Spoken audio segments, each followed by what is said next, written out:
Bismillahirrahmanirrahim. Assalamualaikum warahmatullahi wabarakatuh. Perkenalkan, nama saya Nur Mayani dengan NIM 092-2021-0038 dari kelas C2 Teknik Kimia.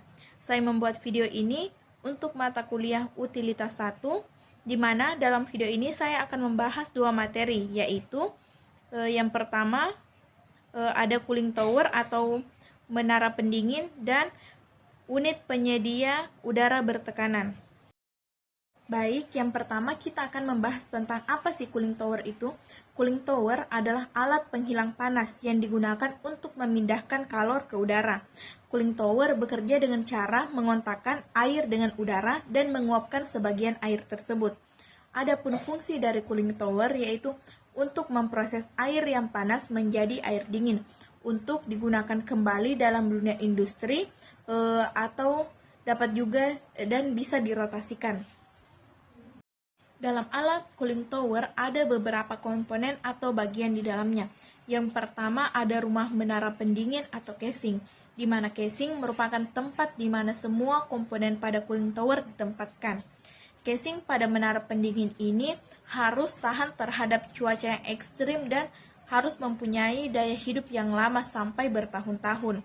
Kemudian komponen kedua dalam cooling tower itu ada motor dan kipas atau sering disebut fan, di mana fan ini digunakan untuk menarik udara dingin ke atas sehingga kembali ke atmosfer bumi. Kipas ini digerakkan oleh motor listrik. Kemudian yang ketiga ada drift eliminator. Drift eliminator ini digunakan untuk memecahkan butiran air yang besar, yang mana terbawa oleh tekanan uap yang sangat panas ke atas. Kemudian yang keempat ada sprinkle atau nozzle.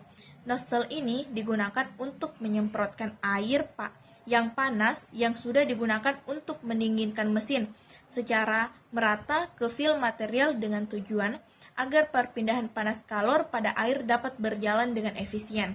Selanjutnya ada fill pack atau film material. Film material ini pada cooling tower ini merupakan sebuah papan berlubang yang berfungsi sebagai tempat pertukaran kalor panas di mana air akan menetes ke bawah dan air dan udara dingin akan menetes ke bawah.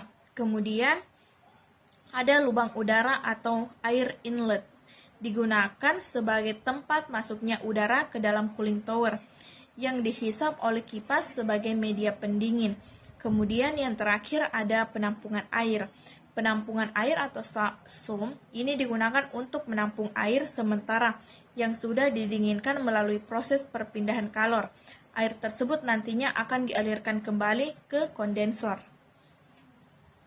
Selanjutnya itu prinsip kerja dari cooling tower, di mana air yang panas yang telah digunakan untuk mendinginkan alat industri seperti mesin akan dialirkan melalui pipa yang berwarna merah. Kemudian air panas tersebut akan disemprotkan oleh nozzle atau sprinkle secara merata ke fill pack atau film material, di mana fill pack ini adalah sebuah media berlubang yang berfungsi sebagai tempat pertukaran kalor, yaitu air panas yang akan turun ke bawah dan udara dingin yang akan dihisap ke atas oleh fan atau kipas. Selain itu, film material ini berfungsi untuk memecahkan butiran air menjadi lebih kecil lagi sehingga perpindahan kalor dari yaitu panas airnya akan lebih efisien.